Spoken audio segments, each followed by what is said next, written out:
Welcome back to the show as we continue our discussion on the international fight against ISIL. And joining me now from London is Alexander Nekrassov. He is a former advisor to the Kremlin. Alex, thanks so much for coming on to The Heat. First of all, your reaction to Turkey downing this Russian jet. This is not a very good situation at all, is it? Yes, it's a very, very tense situation. And I think that it is that sort of time when politicians and the military need to keep calm, a cool head, because, you know, all sorts of mistakes can be made. I mean, the initial response of Moscow has already been quite strong, but President Putin, in his statement after talks with King Abdullah of Jordan in Sochi, although tough on the language side, he was still obviously in a mood to wait till all the facts are gathered together, because there's a lot of rumors flying about, a lot of false information being produced, even videos which are not really videos, and so on. So I think this is the time for everybody keeping their cool. On the face of it, it looks very odd. On the face of it, Turkey is downing a Russian jet fighter, which is supposedly violated its airspace. Now, Turkey violates Syrian airspace practically every day, and nobody really says anything about it. We also have foreign planes flying over Syria without any permission of the government. Whatever you think about this government in Syria, it's still a Syrian government. So we've got all sorts of planes, jet fighters and bombers flying into Syrian airspace without asking any permission, and nobody makes a big deal about it. But suddenly we hear that for a few moments, a Russian jet fighter supposedly violated the Turkish airspace. Now, why on earth would they down a Russian jet, which was obviously no threat to Russia, if it violated? Now, President Putin has already said that according to the Russian information, the jet fighter was brought down by a surface-to-air, Turkish surface-to-air missile, that the plane was 1 kilometer inside Syrian airspace, and that he thinks that this incident is like backstabbing Russia by people who are encouraging terrorism. Now, quite a strong statement, coupled with the decision by Lavrov, the foreign minister, not to travel to Turkey tomorrow. But I think the Kremlin is still waiting. I think they're waiting for all the facts to be brought together. The language is strong, as you said. The Russian President Vladimir Putin also saying that Turkey is supporting terrorism, that the plane was actually on the Syrian side of the border, rejecting Turkish claims that they warned the Russian jet 10 times in 5 minutes. This is a big international incident in a part of the world which is already a powder keg, Alex. Well, you know, as one official said to me, Russian official, said to me, lesser incidents started world wars. I mean, he was joking in a sense, but the situation is extremely tense. And I think that hopefully the diplomacy going behind the scenes is active, and nobody really wants a military confrontation breaking out. I mean, on a big scale in the Middle East. But I must tell you something. I think that if it turns out that Turkey actually shot down a Russian plane over Syrian airspace, over Syria, I think this crisis will deepen. And I don't really know how Turkey will behave in this situation, because NATO automatically cannot be, involved in helping Turkey, because Turkey is the aggressor then. And that is why the situation might get complicated. Now, we'll have to wait and see what sort of information is provided by the Russian military, because we already had the Turkish side providing an image of a radar showing that the Russian jet fighter actually was in the Turkish airspace. But to be honest with you, I was sort of a military cadet in my past. it looked very, very, you know, dodgy, I would say, that particular image. So we'll need to see what comes out later, what sort of information is provided. Let's widen this out, Alex. This all occurs as French President Francois Hollande here in Washington, D.C., after those terrible attacks in Paris, calling for a grand alignment of nations, Russia, here in the U.S., and countries in the region, including Turkey, against ISIS. What does this show, this incident with the Russian jet and Turkey shooting it down? That grand alignment is far from happening, correct?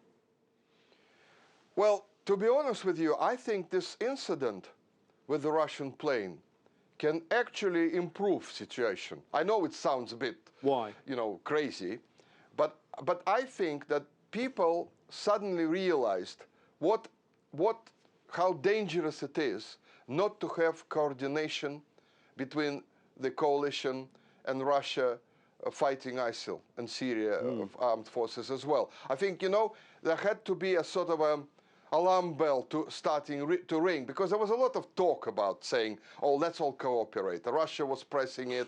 Americans were also saying it, and the Europeans were saying it. Everybody was saying it. It is important. But now suddenly the spotlight is on the lack of that cooperation in a very dramatic, I would say even bloody way, you can put it like that.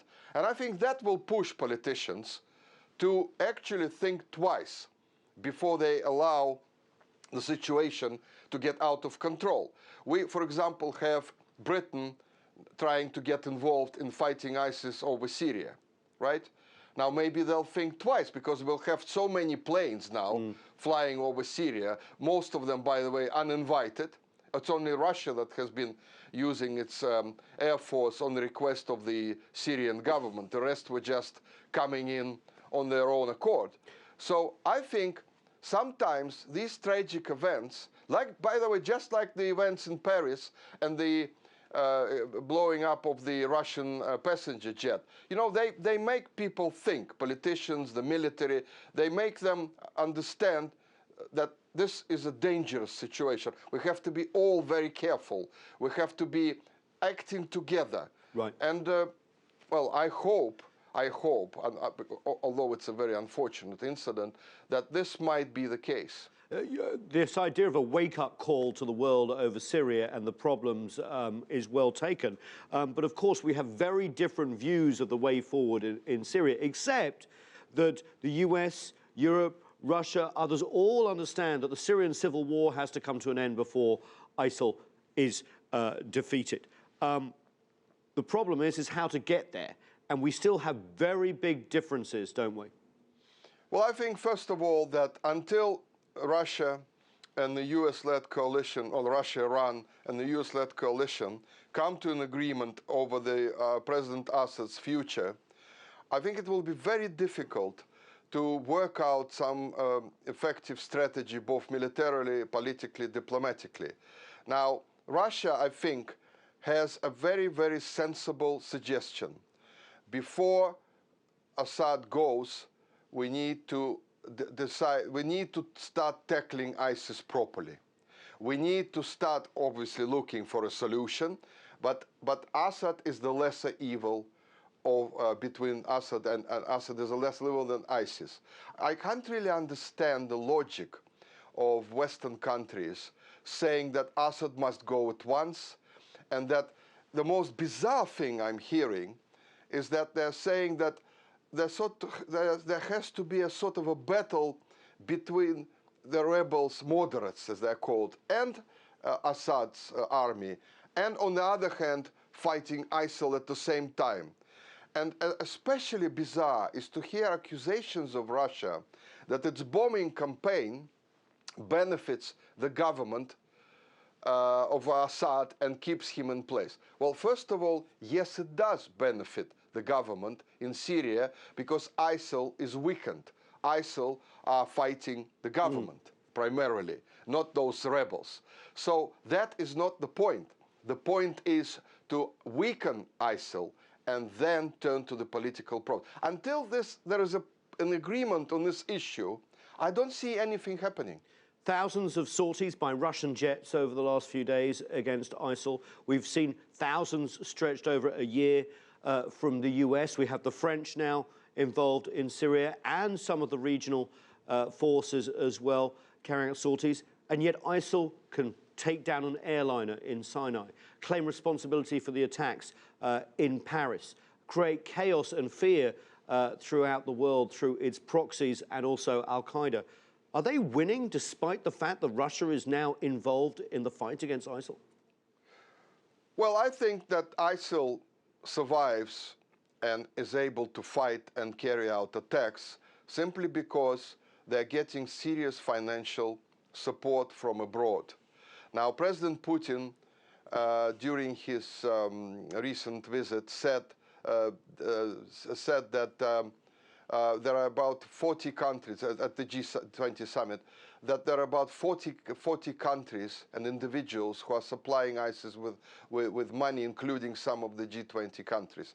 Now, obviously, if you have such a support and financial support and it's not cut off, ISIL will continue to gain momentum and continue to be a serious threat. Also, I think the recruitment campaign that ISIL runs on social media and all over the place has to be stopped as well. I find it bizarre that social media engines cannot cut off these people who openly recruit young people, and actually not very young people.